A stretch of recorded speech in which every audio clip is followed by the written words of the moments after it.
ನಿಮ್ಮ ಮುಖ ನೋಡಿದ್ರೆ ಗೊತ್ತಾಯ್ತದೆ. ಆ ಟಿ ವಿಗಳಲ್ಲಿ ನಿಮ್ಮ ಮುಖದ ಹಾವಭಾವ ನೋಡಿದ್ರೇ ಏನು ಎಗರ್ತಿದ್ರಲ್ಲ.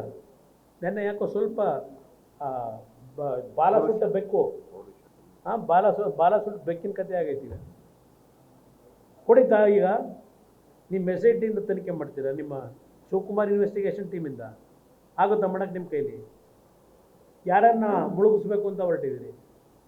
ಪಾಪ ಅವನು ಯಾರೋ ಬೇಡ್ತಾನಲ್ಲ, ದೇವೇಗೌಡರ ಕುಟುಂಬನ JDS ಪಕ್ಷವನ್ನು ಸರ್ವನಾಶ ಮಾಡೋಕ್ಕೆ ಎಲ್ಲ ಸಿದ್ಧತೆ ಮಾಡ್ಕೊಂಡ್ಬಿಟ್ಟಿದ್ದೀವಿ.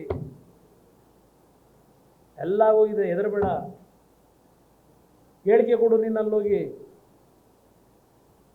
ನನಗೇನಾದ್ರು ಜೀವಕ್ಕೆ ಅಪಾಯ ಆದರೆ ಕುಮಾರಸ್ವಾಮಿ ಕಾರಣ ಅಂತೇಳಿ ಹೇಳಿಕೆ ಕೊಡು, ಬರ್ಸು ಅಂತಾನೆ.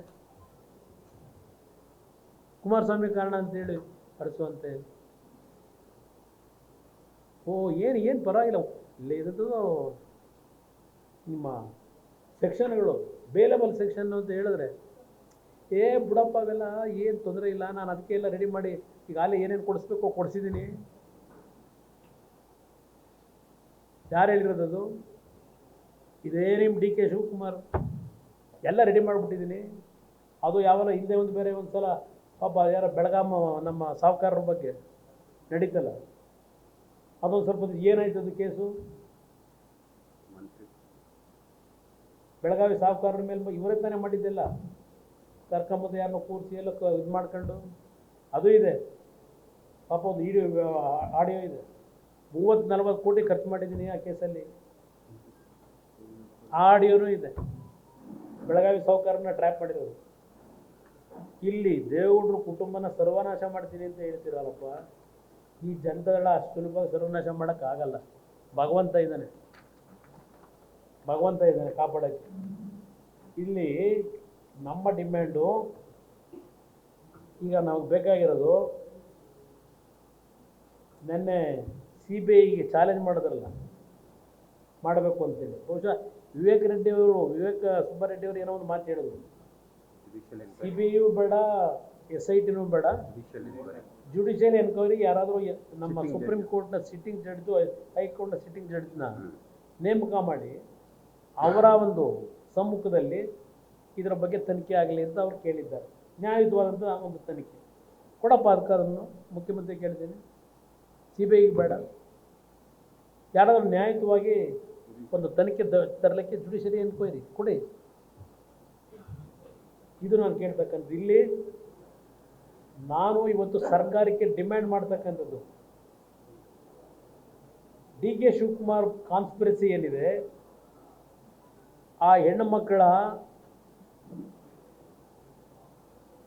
ಇದು ನಿಮ್ಮ ಪೆನ್ ಡ್ರೈವ್ಗಳಲ್ಲಿ ಏನು ಕ್ರೋಧೀಕರಿಸಿದಿರಿ, ಆ ಹೆಣ್ಣು ಮಕ್ಕಳ ಮಾನ ಹಾರಾದ ಹಾಕಿದಿರಿ. ಆ ಹಿನ್ನೆಲೆಯಲ್ಲಿ DK ಶಿವಕುಮಾರ್ ಅವರ ಕಾನ್ಸ್ಪಿರಸಿ ಇರ್ತಕ್ಕಂಥದ್ದು ಎದ್ದು ಕಾಣ್ತಾ ಇದೆ.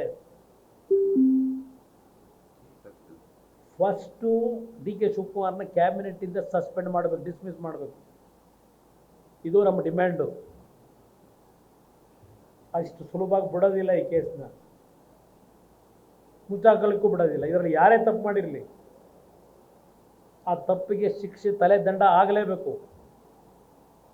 ಈ ಪ್ರಕರಣದಲ್ಲಿ ಆ ವಿಡಿಯೋ ಪ್ರಕರಣ ಹೆಂಗೆ ಪ್ರಾರಂಭ ಆಗಿದೆ, ಅಂತಿಮ ಎಲ್ಲಿಗೆ ತೊಗೊಂಡೋಗಿ ನಿಲ್ಲಿಸ್ಕೊಂಡಿದ್ದೀರಿ, ಇದೆಲ್ಲ ಪಾರದರ್ಶಕವಾದಂಥ ರೀತಿಯಲ್ಲಿ ತನಿಖೆ ಆಗಬೇಕು.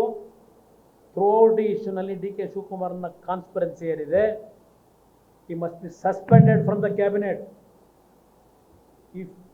If this chief minister have any at least moral ground is there, morally if he is ready to accept all these things, ನೈತಿಕತೆ ಏನಂತಿದ್ರೆ, he must suspend DK Shivakumar from the cabinet. SIT ಆಫೀಸರ್ಗಳು ಈ ಕ್ಷಣದವರೆಗೂ ನಾವು ನೋಡಿದ್ರೆ DK ಶಿವಕುಮಾರ್ನ, ಸಿದ್ದರಾಮಯ್ಯನವರ ಏಜೆಂಟ್ಗಳಾಗಿ ಕೆಲಸ ಮಾಡ್ತಾ ಇದ್ದಾರೆ. ಪ್ರತಿದಿನ ಹೋಗೋದು, ಅವ್ರ ಡೈರೆಕ್ಷನ್ನ ಏನು ಮಾಡಬೇಕು ಅಂತ ಕೇಳೋದು, ಅದರ ಮೇಲೆ ಇವರು ಮೂವ್ಮೆಂಟ್ಗಳು. ನಿನ್ನೆ ಅವರೇನು ದೇವರಾಜೇಗೌಡರು ಒಂದು ಮಾತಾಡಿದಲ್ಲಿ ಯಾರೋ ಇಬ್ಬರು SP ಗಳು ಹಾಕಿದಿರಲ್ಲ, ಯಾತಕ್ಕೆ ದೇವರಾಜೇಗೌಡರಿಗೆ ಹೀಗೆ ಬರ್ಕೊಡು ಅಂತ ಕೇಳಿದ್ರು, ಒಂದು ಪ್ಯಾರ ತೆಗೆದಾಕು ಅಂತ ಯಾಕೆ ಡಿಮ್ಯಾಂಡ್ ಮಾಡಿದ್ರು? ಹೇಳಿದ್ದಾರಲ್ಲ ನಿನ್ನೆ ಅವರು.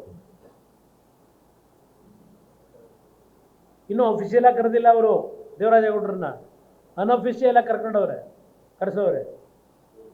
ಅಫಿಷಿಯಲಾಗಿ ಇಲ್ಲಿವರೆಗೆ ಯಾಕೆ ಕರೆಸಲಿಲ್ಲ? ನೋಟಿಸ್ ಯಾಕೆ ಕೊಡಲಿಲ್ಲ? ಅನ್ಅಫಿಷಿಯಲಿ ಯಾಕೆ ಕರೆಸ್ಕೊಂಡ್ರಿ 2 ಬಾರಿ?